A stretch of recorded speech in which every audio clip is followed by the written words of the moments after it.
So, hi, David. It's nice to be here with you and have this conversation. In fact, I attended, as you know, last week's conversation that you had with Richard Misrach and Darius Himes.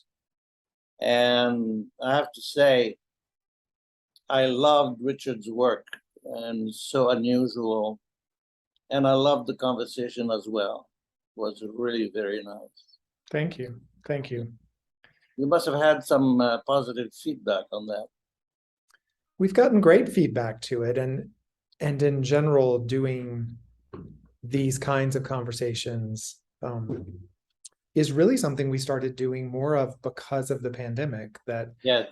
During the pandemic, like so many people, we couldn't do in-person events or do these talks, which we had been doing for many years, but more with live audiences. And I actually think that doing them in a form that we can both share with an audience, time zone, time zones considering pretty much all over the world, and have people join us from so many different places, and then also record those conversations and share them.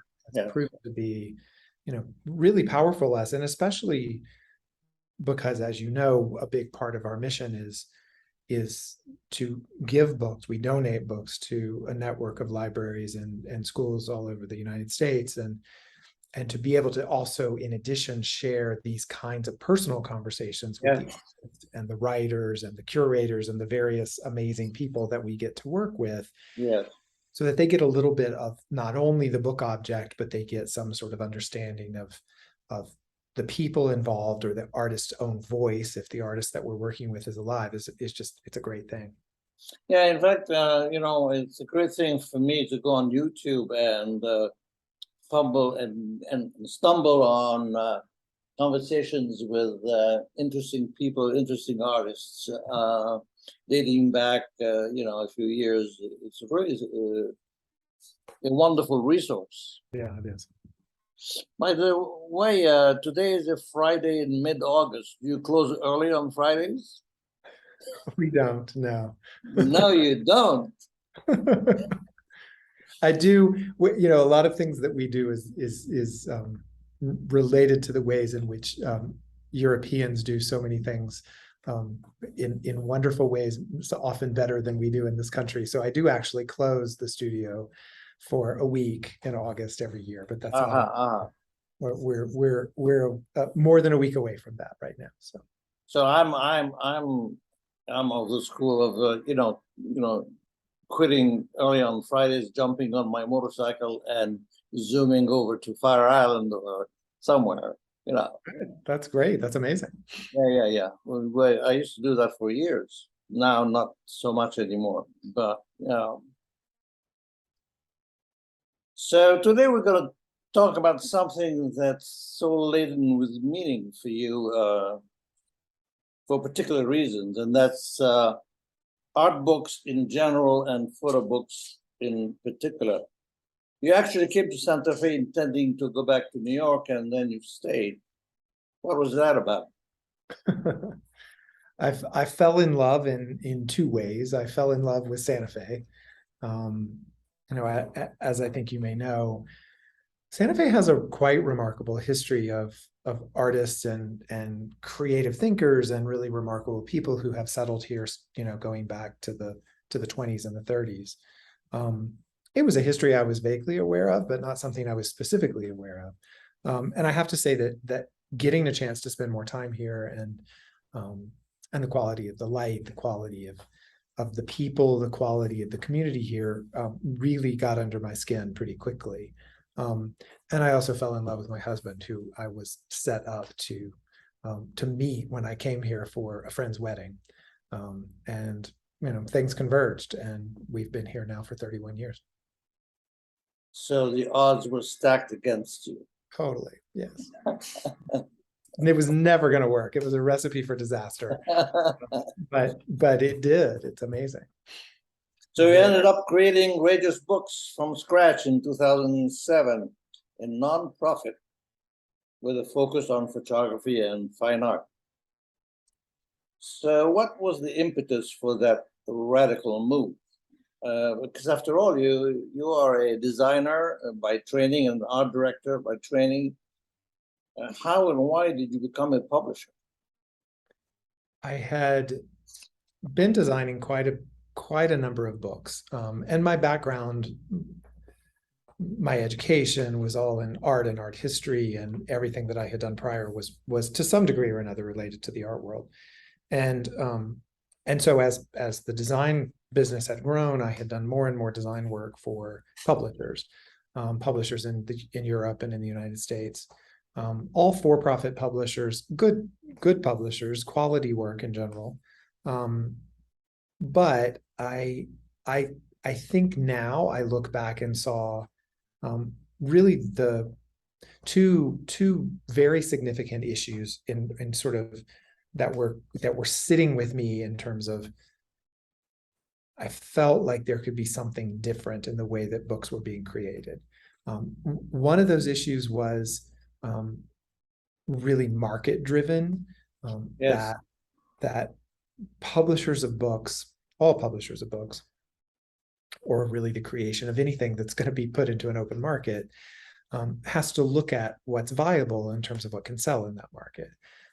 And at the time, there was a mentor of mine who was from the publishing world who I had conversations with, and he had said to me that it was a big publishing company, not just an art publishing company, but a big publishing house in New York, and that he used as a sort of framework for every book that he thought of for the publishing company, that they needed to sell a minimum of 3,000 copies of that book to really get to the heart of to cover the basic expenses for producing that object. Yeah.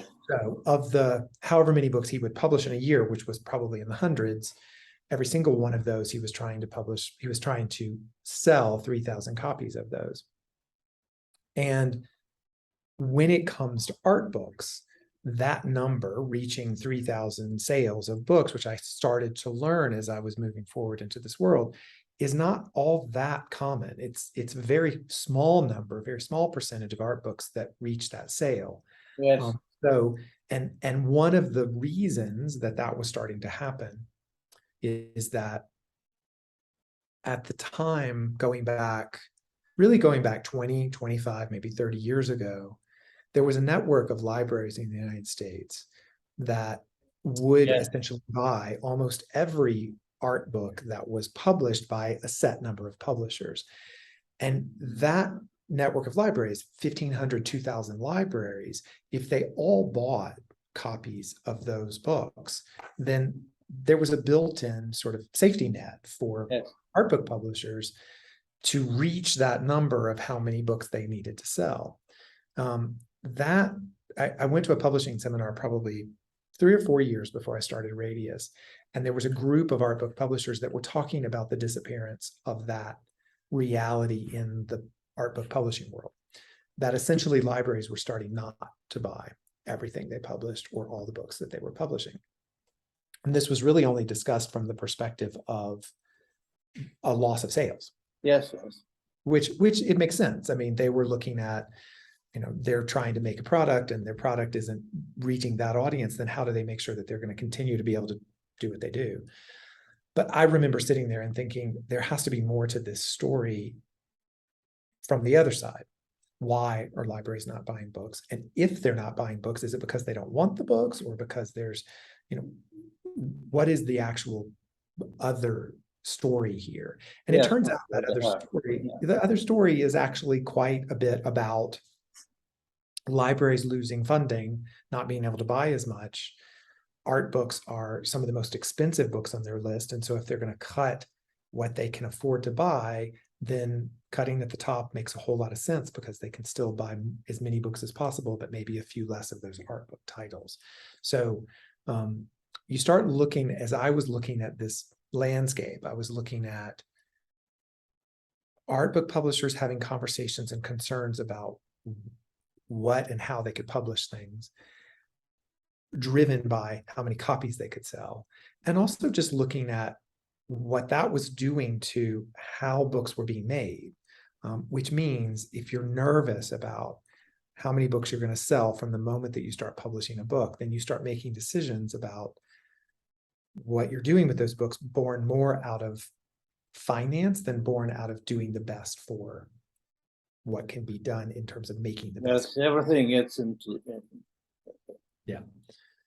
It's akin to, you know, the movie industry just making, you know, sequels, as opposed to actually trying to do something really interesting and engaging and create with an artist. And so that's kind of what I started to see as a designer. I was seeing designers, I was seeing publishers really make missteps in what it was like to actually make a book and what was the point of making these books, because it was getting lost in the commercialization of that world.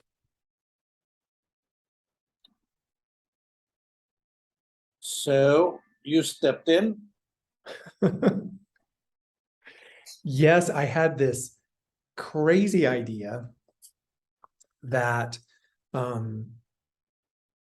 that making books about art is really not much different in many ways than what a museum's mission is, in the sense that a museum is trying to take the vision of an artist or a curator and share it with a bigger audience.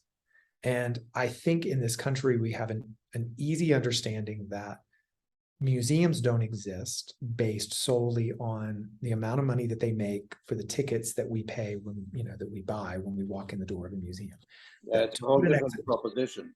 Yes, it's a much more complicated proposition. Yeah. So it requires those institutions to be nonprofits, to raise funds, to cover the cost of making those exhibitions happen. And when it came to thinking about books, a book is in many ways a portable, holdable, shareable version of an artist's vision at its best for me, that could follow that same model.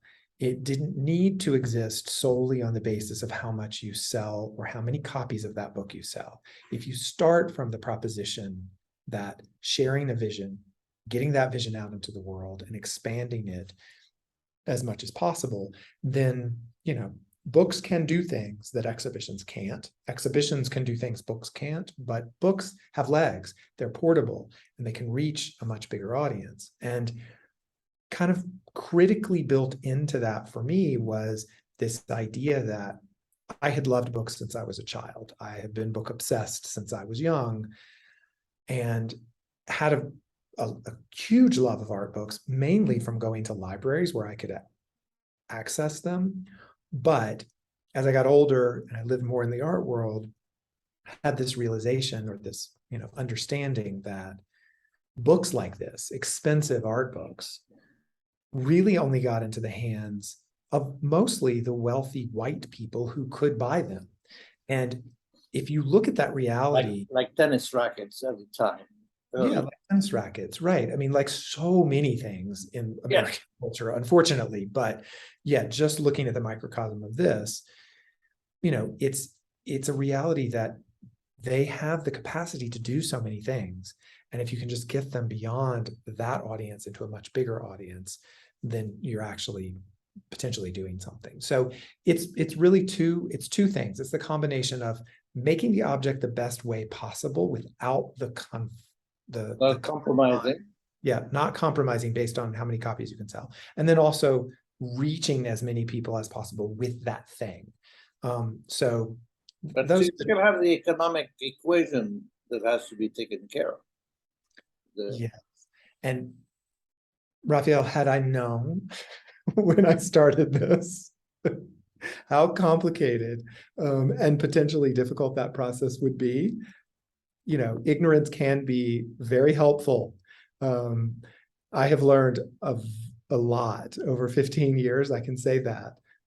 We are much better at doing what we do from that perspective than we were when we started, but it is every day. It's a labor of love. It's yes. It reminds me of a friend who decided to become a dentist at 37, and then he became a dentist. But he told me, had I known, never do it again. Yeah, it's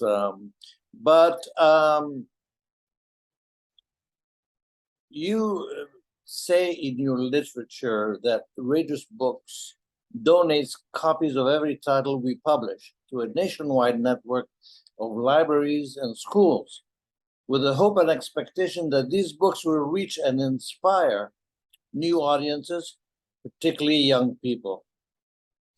And I find that really remarkable as a vision and a mission. And I really hope that this conversation will, in its own modest way, help spread the word about what you're doing there. I love that. Yeah, I have memories of my grandmother took me to the library most of my childhood. And I was allowed to have one book, and then we would go back the next week, and I was allowed to return that book and get a new one. So I have this personal connection to that experience of what books do. So much of my early exposure to art, to the world of art, to ideas that were artists from all over the world that I had no conception of otherwise, came from that. And so, part of this idea of being able to create that kind of experience for contemporary photographers and contemporary artists that are doing such remarkable and amazing things and may not be reaching those kinds of people is really critical and really rewarding. As a professional photographer myself, trust me, I understand. Yeah.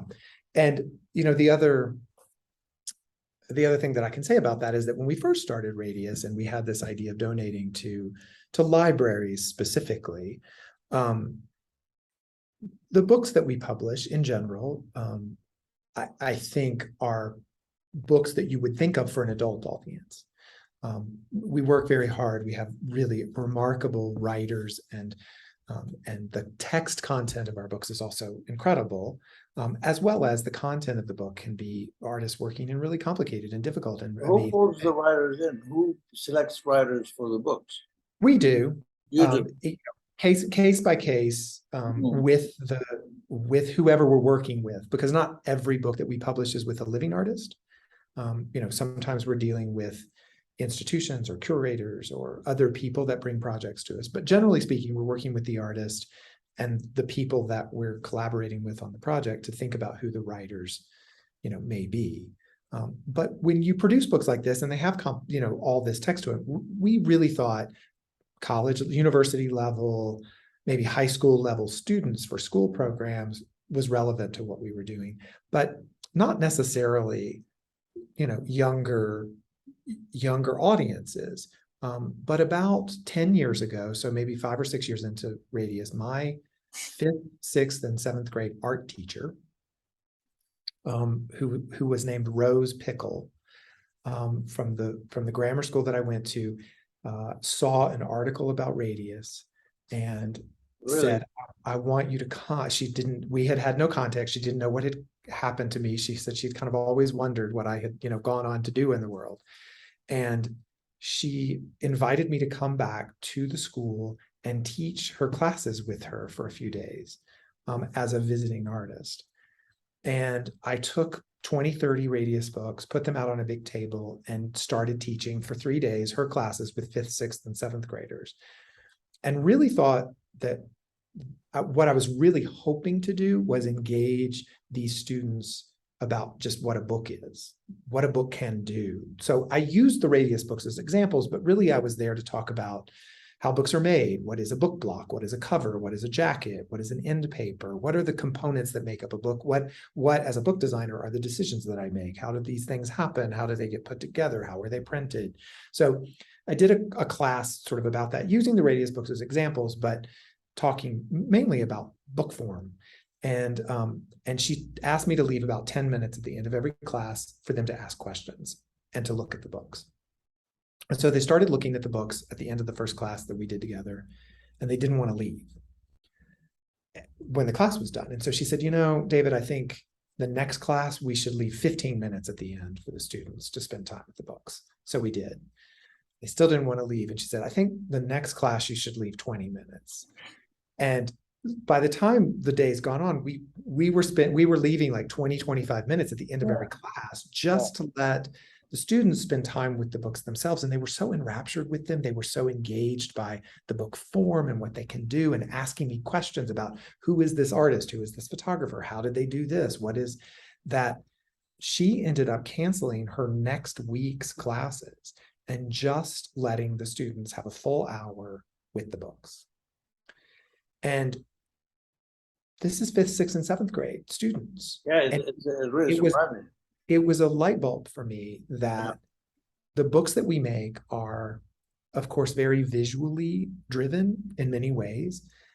We also really love to play with the form of the book. We do a lot of things with the books themselves that have components that, pull out or have different things that relate to the work itself. And so I think all of that engaged them to such a level that now we have recipients of the donation program that are younger school programs. If the teachers are interested in the books that we use or the books that we make, and they can use them in their teaching, then we're reaching an even younger audience than I ever really expected that we That's could. really is remarkable, and it's really remarkable and surprising too. But it tells you something about the curiosity level and the intelligence of younger people, and what they're prepared to be curious about. But in fact, your books have earned and received so many prestigious awards that it makes one's head spin. Multiple awards from AIGA, from American Association of Museums Publishing, and best book nominations from the New Yorker, Time, PDN, and Independent Publisher, and the Paris Photo Aperture Foundation. And this is just the tip of the iceberg, as you well know. Let me ask you, does it get old after a while receiving awards? Or do you fully receive each of them one by one at a time? And what do you think you're really getting awards for? It's a very good question. I'm very grateful anytime any Radius book ever wins any kind of award. I am very touched, and I think it's an honor anytime it happens. Of course, yes. For me, mostly, I find when a book that we've published wins an award, generally speaking, that book will get more attention. And that's really what we're all about, is trying to get these books out in the world. And so I find it particularly valuable for a book to get something, especially for the artist or the person that's involved with that project. If that wins something and means that the book reaches more people, then that's amazing. Part of the mission also. Yeah. So, but as you probably know, award competitions and how they work and who finds what they find and what they respond to is pretty mercurial. And so I try not to, and I try not to be too invested. It's one of those things. When it happens, it's so great. And if it doesn't happen, it doesn't happen. It's, it's fine. But yeah, we've been lucky. I think, I think the books that we make, we worked so much to make sure that what we're making is a real connected reflection of the people that we're working with, the artists that we're working with. And that means that the books carry some of the power and some of the strength of those people that we've worked with. We work with such amazing artists and writers and curators. And I think that's what gets translated. That's what, if you can step back from a design perspective and just let the work itself come through, shine through, and be the most important part of it, that's what makes a powerful book for me. And if you can do that in the right way, as carefully and thoughtfully, as much consideration for those ideals as possible, then it's hard not to end up with something that's really quite remarkable, because that's the kind of people we work with. But, you know, you said something, or I read something that you wrote in your publisher bio that surprised me, which is said you are not particularly interested in commercial work. I understand that, but nudes or portraiture, and you don't, however, say what you are particularly interested in, which have been useful. So and that why was not nudes or portraits? Yeah, no, that's not true in general. It's that thing that you read was for portfolio reviews. Okay. I was asked as a portfolio reviewer to give some specific things of what I may or may not be looking for in that particular venue. Yes.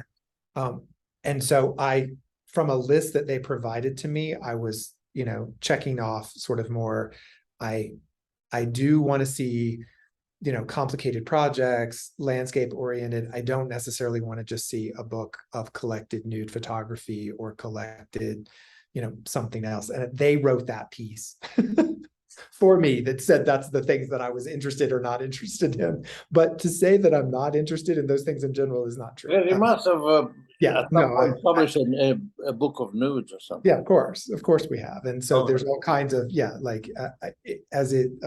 as it pertains to the work and to an artist's work, it's great. Yeah.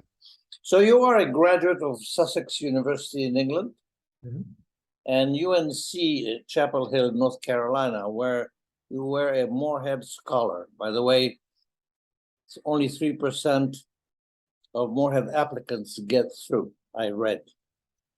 And if I read it correctly, the criteria for selection are character, leadership, physical vigor, and scholarship. So what did those years teach you or reinforce in you? Something must have driven you to apply. And what did you get from it all that you wouldn't have otherwise?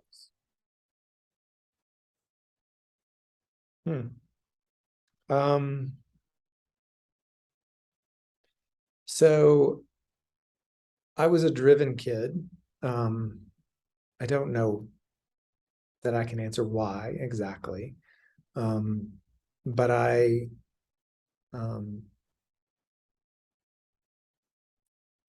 was always interested in learning and interested in learning more.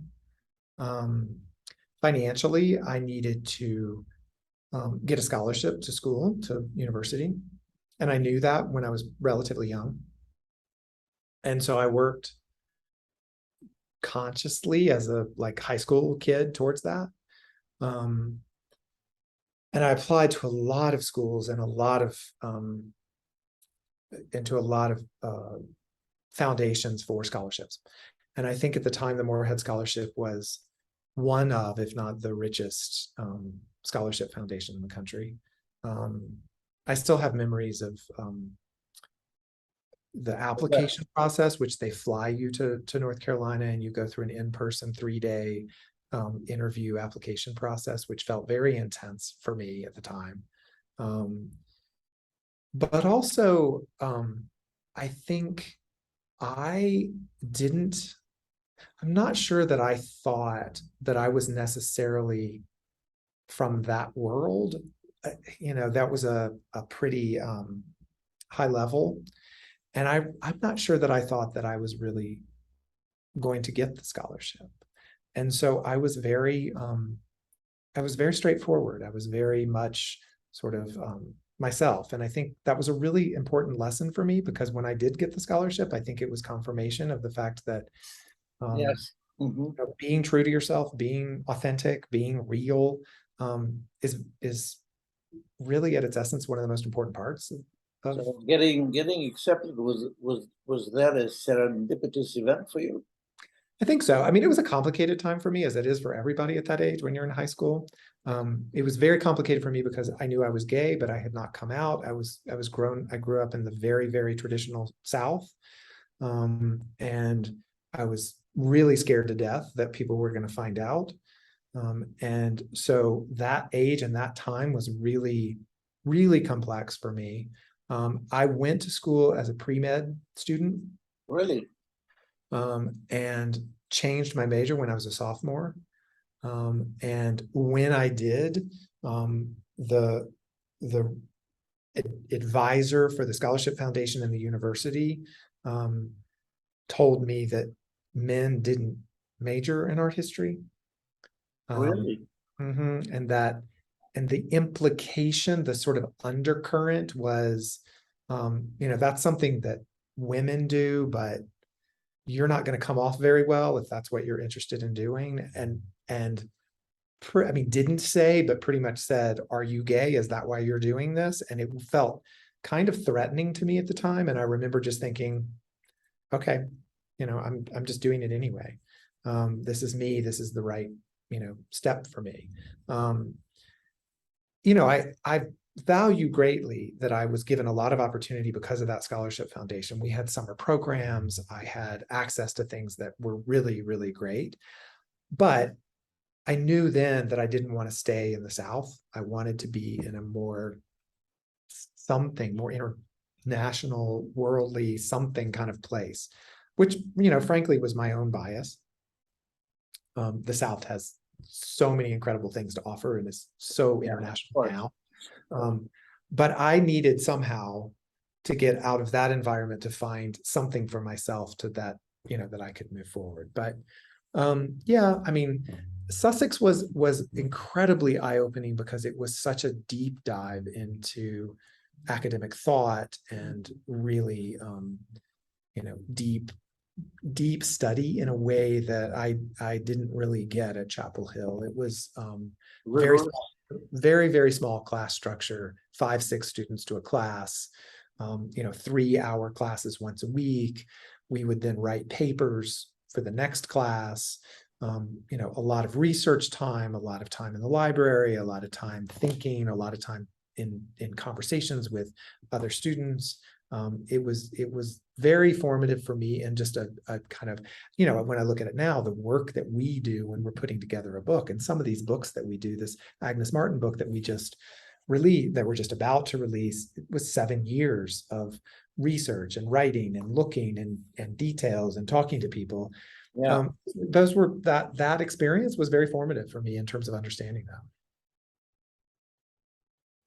So besides Radius books, you're also running your own design firm, and you do projects for clients, prestigious clients like Aperture, Harvard, and David Chickey in New York. Tell me, do you wear a different hat depending whether you're working, operating as a Radius Books or working on a client's project?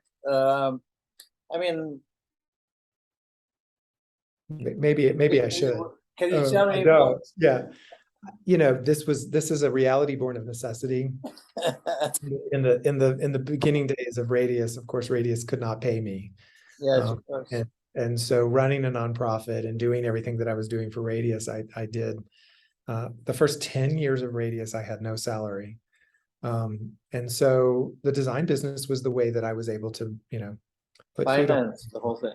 Yeah, and pay my mortgage and, have a reality thanks, of course, in huge part to the support of my husband. But he's an architect, am I correct? He is an architect, yeah. Yes. A remarkable architect. Remarkable architect. Yeah. You should look up his. Yes. Mark in his website. It's great. So that's always been from that perspective of making a living. And I think one of the things that I value is that some of the projects that I do just as a designer are outside of the realm of what Radius does. So we do graphic work for, different kinds of things. We do exhibition design and graphics for exhibitions. We do rebranding of identities for arts organizations with their ideas. So it's a different kind of design skill set. And it's a different way of looking at. My question is, promise me you don't do annual reports. I don't. I've Good. never done an annual report. Good. I've done cookbooks, I've done children's books, but yeah, I mean, I don't think annual reports were very much a big part of what a lot of graphic designers did for many I years. know that. I don't know how much they are anymore. Maybe they still are, but I don't know. There must be, because so long as you have shareholders, you're going to need an annual report. Yeah, that's true. Simple. Yeah. It's what they spend the most money on, that annual report. Money is no object. Yeah, I guess. So is it easy for you to transit from one to the other? I mean, you're in the same room and you have one project on one table and another project on another table. Are they on the same computer? How does it work? Because do the waters mix? Formally, we try not to have the waters mix too much. It's different staff people, and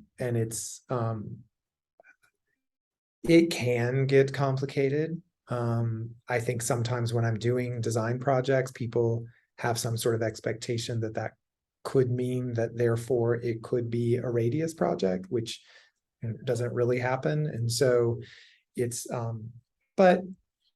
because in one case you give voice to an artist's work, and the other you're responding to a client's agenda. So they're two different things. They are to some degree, although I think I approach all creative things from a similar kind of place. Yeah, it's very the common denominator for sure. Yeah, and as a creative person, as a person who's trying to design things, you come at it from essentially the same way. Yeah. Yes, it uses different creative muscles sometimes.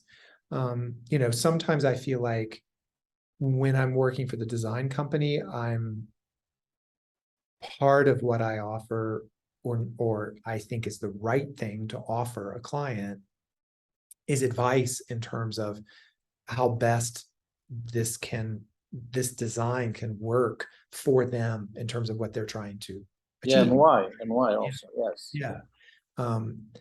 That is a similar conversation that we have in Radius. How best do we achieve the vision of this artist? But I think it's a slightly different but the preparation for each is different. In other words, what you need to know to work, in the commercial realm is different from what you need to know to work in the other realm. The dynamics can sometimes be the same, but they draw on different muscles, as you say, to use your word. I have a good friend who's a jeweler. A jeweler. She makes jewelry, and at an extremely high level, and she's really, really talented, and essentially makes her own work. And then as she became better and better known, clients started coming to her and saying, I have this stone or I have this thing, and commissioning her to make specific things for them.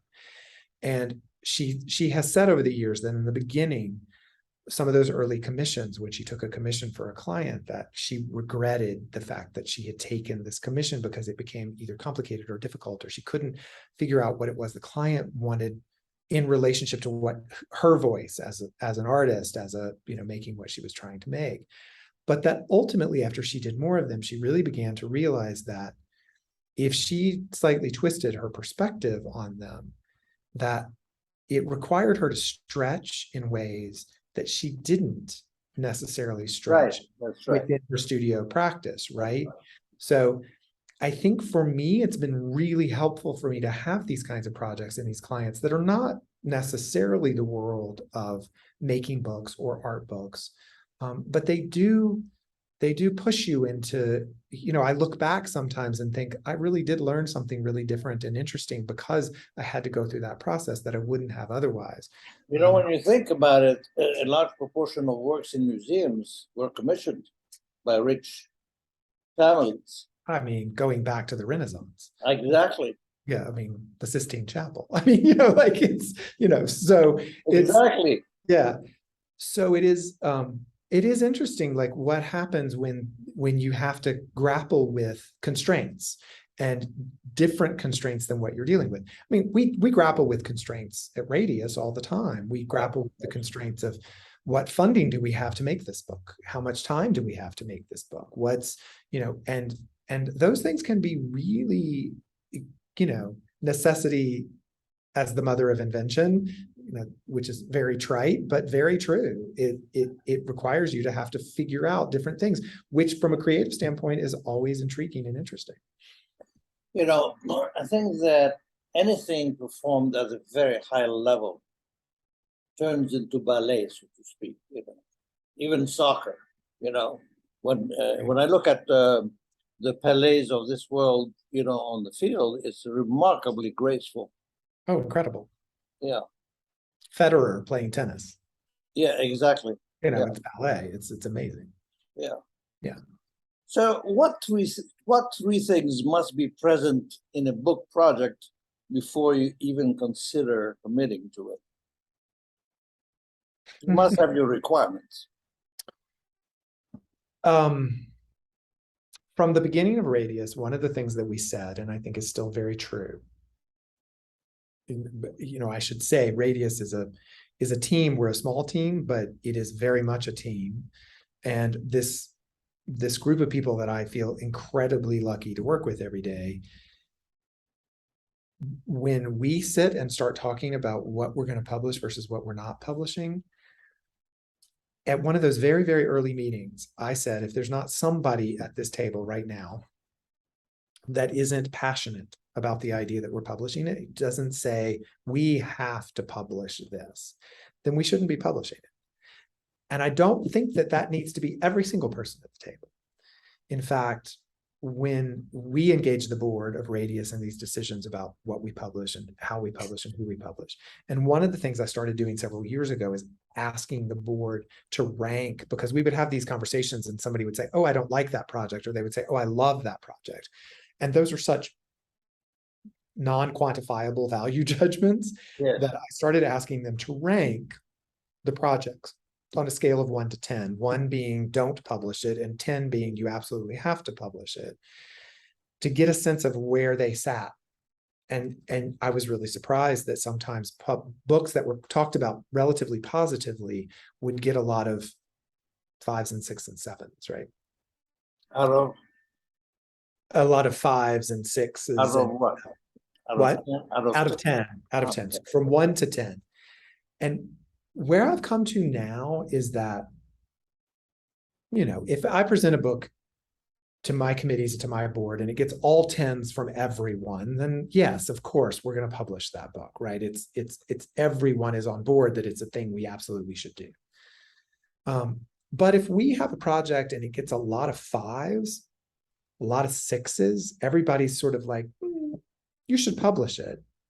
And I compare that to a project that gets 9s and 10s from a few people and a whole lot of 1s, I'm going to publish that book, not the book that got all 5s and 6s, because because it generates more, something that galvanizes people, something that is engaging, something that really brings, I think there's something very powerful in that. And I think that's a bit of a key to understanding how and why we might think about doing something. If we've published things that people out there hate, I'm okay with that, because I think there's other things that we've published that they love, I hope. And that is what's going to turn on a 12-year-old in Boise, Idaho that's looking at a book, is something that they galvanize around, that they love, not something that they feel like about. And so, there's something about some key to passion that's a really critical part of it for us. But if you decide to give voice to a body of work by publishing it, you need to hear what that voice is saying. There's nothing immediate about that. It's required a certain organs. What? And it requires time. Requires time. Requires time. Yeah. I don't know. I mean, intuition is a big part of this, following your intuition, following what your gut tells you about things, about people. I mean, we are entering into long-term, multi-year partnerships with people when we publish books with them. And that's part of this process too. I want to be engaged and involved with people who are really incredible and thoughtful about what they do. You're creating an ever-broadening circle around you. Yeah, exactly. Well, and I talk about it very openly as the Radius family, because it does feel like a family. You are building a family of people because it's an intimate process. We spend a lot of time, and as the number of books that we produce grows, so does this community of people. And sometimes actually, I think that one of the most lasting and quite amazing things that we're building is that community of people, because we're very often connecting the people that we published to the other people that we've published. And those people then go on to do other projects, not necessarily with us, but with other institutions, with other publishers, with the ripple effect of creating these things and putting them out into the world is the power of it, more so than the physical individual object. It is about making connections, building people, understanding things, it sort of moving more and more out into the world. So what percentage of cause-driven books do you publish as opposed to books that are just about art per se? I don't really know the answer to that in terms of like, no, I don't. Does that affect your decision to publish or not?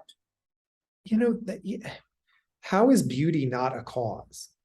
I mean, so yes, I mean, some of the books that we publish are more specifically socio-politically, motivated. We're doing projects that come from what I think of the overlap between art and social justice, that there is a powerful part of making art, sharing art, and a lot of the artists that we deal with are dealing with very, very complicated issues of social justice. But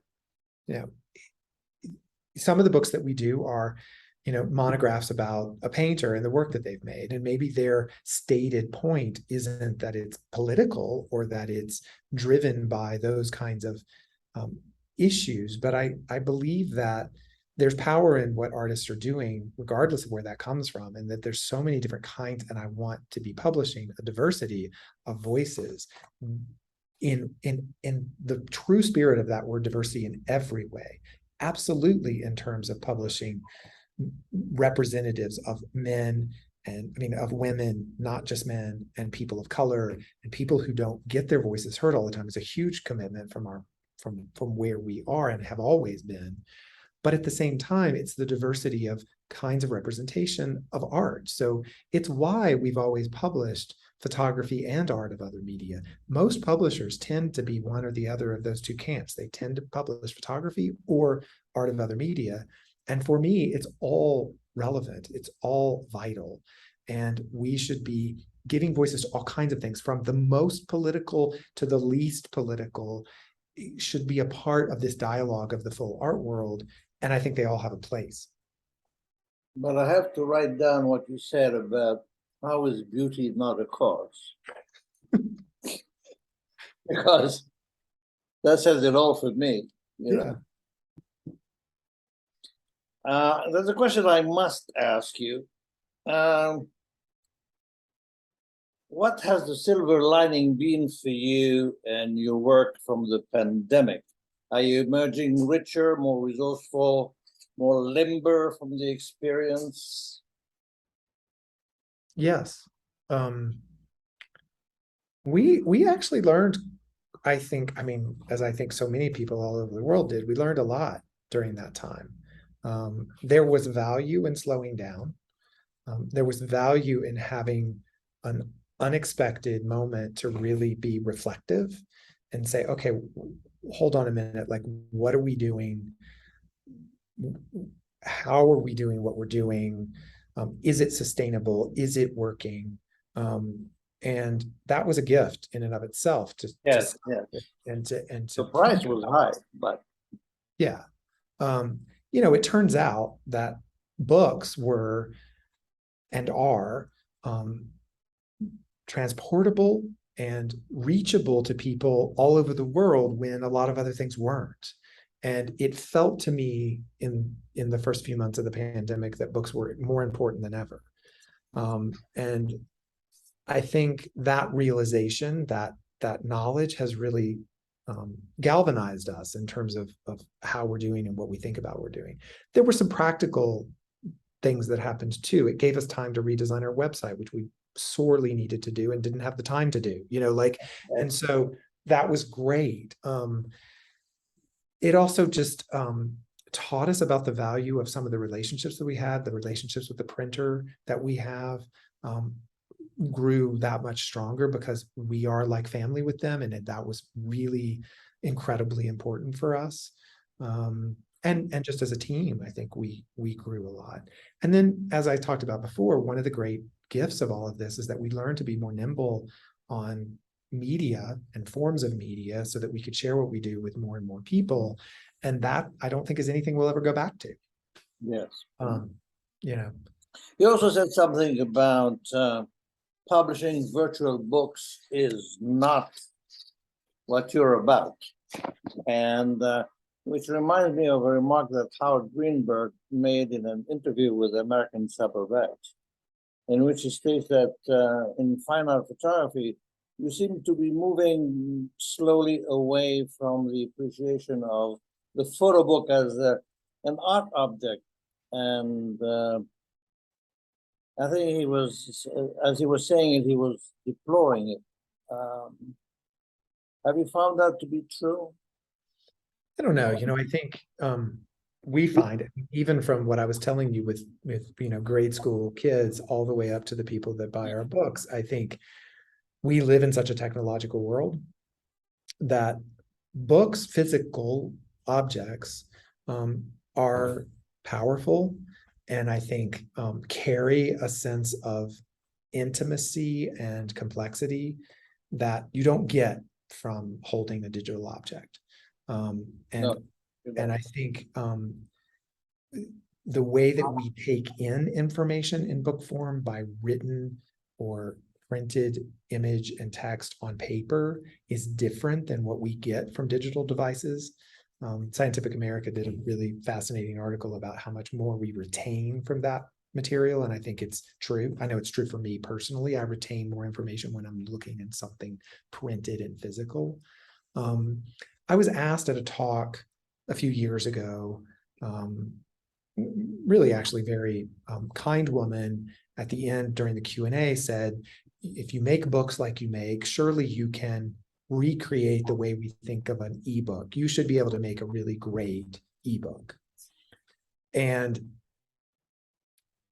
I thought about it a little bit, but my sense of that is that the books that we make, the way that we make them, the complexity of the form, the way that they're designed is not transferable to that kind of medium. And in fact, I'm not even sure an ebook should be called a book, that it's really a different thing. And if I think about some really remarkable now, I think, uses of technology where the combination of text and images and video and materials, some of the things that the New York Times has done about these short pieces that combine all of that capacity of the digital world are amazing. I love them. I think that they're a great way to consume information, artistic vision. They can be great, but it's not a book. It's not the same experience. It misses a lot of the kinesthetic, tactile components, the smell of paper, the weight of the book, the movement of turning the pages, the relationship, the distance relationship. Yeah. There's so many more parts of the nervous system which are engaged in the book, which are not with digital books. We all know the experience of reading a novel and getting 3/4 of the way through it, and a character is brought back that was at the beginning part of the book, and you think, oh, wait, now, where did they meet them and how was that? And you flip through the book and through sense memory, it happened about here in the book. She was mentioned at the top right corner. I know it was there. That's true. That's true. You can go back and you can find it. Yeah. And we can't do that on a Kindle. No. I mean, you can go into the search bar and you can enter the name and you can go back and look at it, but that's not the same. And that kind of engagement is I think very special. And I think it is something that it is here to stay. I don't think that that's going to go away. Oh, it anchors the experience more deeply, really. Yeah. Who were your co-founders at the time, and are they still connected to the nonprofit? So when we started Radius, it was 4 people, Darius Himes and Joanna Hurley and David Skolkin. And Darius is still involved. He's still on our board. And as you know, occasionally we'll write for a project like he did the interview with Richard Misrach. Right. And so Darius has remained even, he worked here with Radius for the first 3 years, and then Frankel, and so he was the first paid employee of Radius. And of course we're still, very close and great friends. I'm still friends with Joanna and David. David is a really, really great book designer, and Joanna had a lot of experience in the world of PR and marketing and book packaging, and just a very talented woman. But no, neither one of them have been involved in Radius since the very early years. And Darius did a very nice series on Instagram presenting books and talking about them, and that was quite nice. I remember following the series. It was very interesting. Yeah. So when you look back over the 14 years since 2007, what do you see, and how does it feel?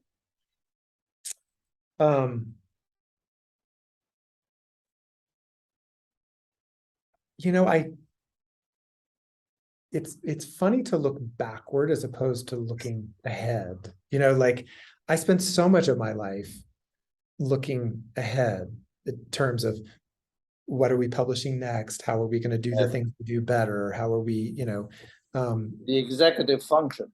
Yeah, I don't look back much. I think what I often come back to is this sense of a growing and remarkable community of connected. But you can measure the distance covered and the accomplishments. You can see on a timeline